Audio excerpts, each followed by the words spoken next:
for those of you who love checklists like I do, I need structure. I do really well in structure. I've always had to create a lot of structure because I grew up in chaos. So Dawn, you and I are like reverse engineered of each other. So I needed structure in order for me to survive the chaos that I was constantly in. And when I look at checklists, so we've gamified our checklists, right? If you're in Teams and you've put like a note to yourself and you finish that note and you click it, it makes a bing noise, right? Or if you even have, like your tasks open and you click it, it makes a bing noise. And that bing noise, they've actually honed in on that because from a neuroscience perspective, that bing noise, that bing of like, ooh, I got a task done, that actually fires or makes our brain fire dopamine. And dopamine makes us feel good because it's our reward hormone.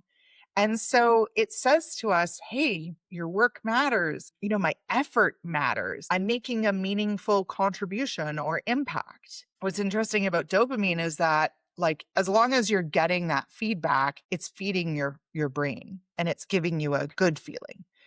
But if your brain can't prove and see in proof that what you're doing actually does matter and that you are actually making a significant impact on something, you don't actually have a serotonin signal show up. What happens then is that your reward prediction actually gives you an error. And so what's fascinating about that is like, basically your brain doesn't just need to do meaningful things. It needs evidence through feedback loops that the work is making a difference. If it doesn't have that, people stop actually bringing effort, not because they're lazy, but because their brain stops getting that reward signal that produces desire to keep going. And so most leaders think, recognition means praise. But neuroscience actually says that people need visibility of their impact. And those are not the same thing. And so when the brain registers invisible contributions, that actually gives your brain evidence that you don't belong. So when I look at recognition, contribution specifically, you need to be able to prove that you're part of something. That's what creates contribution.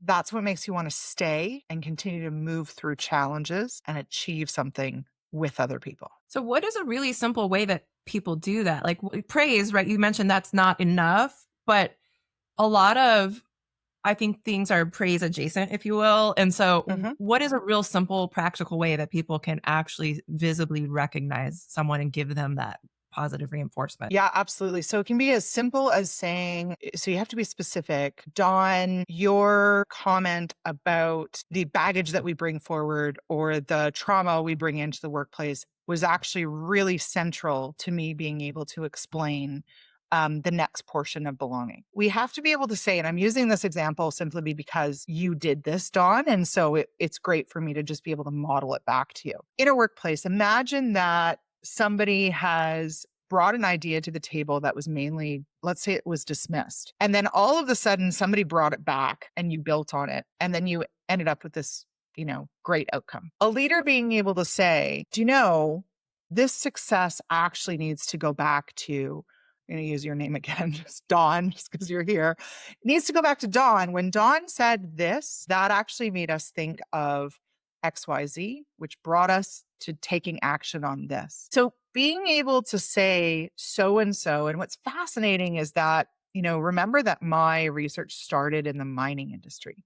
And so a lot of the people that I was working with were men who were engineers who, if you were to prototype them or, look at some of the ways that we would think of engineering brains, they're not warm and fuzzy people. Okay. They are facts, cognitive, analytical. What do we need to do? What was fascinating about this specific indicator was that when we were doing the qualitative work and we were testing in the workplace after we had looked at the research, you had a room of engineers who were together. And when we looked at having each one of them identify one key contribution that their peer made in the room on why they were able to get to that impact, every single person at that table felt that they mattered. That was a significant change in how they then continued to show up. And so it's something, it seems like it's really hard, but once you actually have the structure, it's very easy to go, okay, this is where the breakdown is, or this is where we're struggling, and this is the language that I need, and this is the conversation. So it might seem a lot, but it's actually, once you have those 5 indicators, it's very easy to go, okay, what are we actually dealing with right now in this moment? And that's why I said you can see it in real time.